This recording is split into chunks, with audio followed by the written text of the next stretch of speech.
करतारटिस्ट आज चैनल में आपका स्वागत है। आज की इस वीडियो में आपको बताऊंगा वाइट जेल पेन के बारे में, जो कि आप यूज़ कर सकते हो हाइलाइट्स के लिए अपनी ड्राइंग्स में।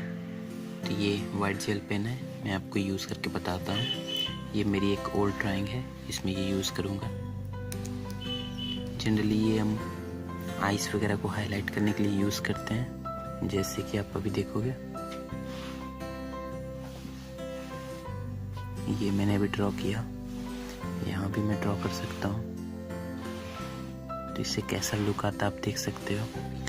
ये हम वाइट बियर्ड बनाने के लिए भी यूज़ कर सकते हैं, और अगर हम कहीं पे वाइट हेयर्स भी एक दो ड्रॉ करना चाहते हैं तो हम इसकी हेल्प से ड्रॉ कर सकते हैं।